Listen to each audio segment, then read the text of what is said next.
Hi everyone, I just wanted to give some insight and tips on how to remove the B pillar. What I'm going to go over isn't the sure way to do this, but how I believe it should go. This will make a little bit more sense later, but hopefully, at least you will learn something from this.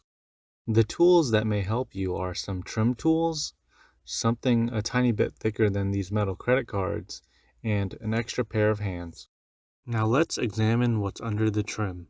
As you can see, there is a hole where this plastic bit is supposed to be, but luckily for me, the top one came out with the trim and it didn't break. So as you can see on the other side, I wasn't so lucky. I broke the top one trying to remove this plastic bit because I was struggling getting the trim back on with both of the plastic bits still in the holes. I was trying to replicate what happened on the other side. Next, let's look at the pillar trim itself. So the trim is supposed to slide over the plastic bits, but like I said before, I was lucky the top one came out with it. When you look at the plastic bits and compare it to the A pillar, I truly believe that the B pillar plastic is not supposed to come out. That's why I believe the B pillar trim is supposed to go up first, then out.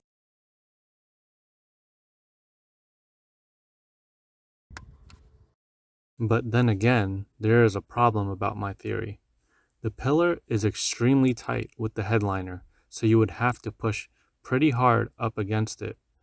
But this is where the trim tool comes in, to help you get leverage under the trim.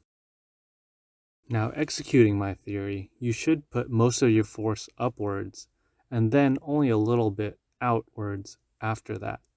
And again, this isn't a perfect example of what should happen since my top plastic piece came out with the trim.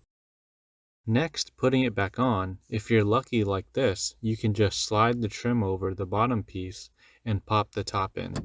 But if you aren't, I think the best move is to try to remove the top plastic piece.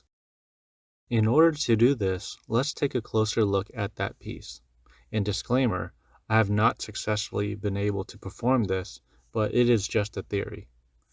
At a close inspection, there are some small tabs that you should be able to push to make the retaining piece skinny enough to squeeze out of the hole.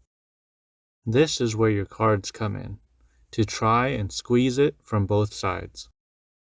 And it could help having someone else try to pull it out while you are squeezing it. Also, maybe some heat from a hairdryer or something could make it easier to squeeze. If you are successful in doing this, might as well do it to the bottom one too. Then you can just slide these pieces directly onto the trim, then pop it into the car's body. Theoretically, this would be the easiest way to reattach the B-pillar, but again, this is my theory. Sorry I don't have all the answers this time, but hopefully this helped you or gave you the insight to getting closer to accomplishing this. If I ever have any updates about this in the future, I'll make sure to let you know. Thanks for watching.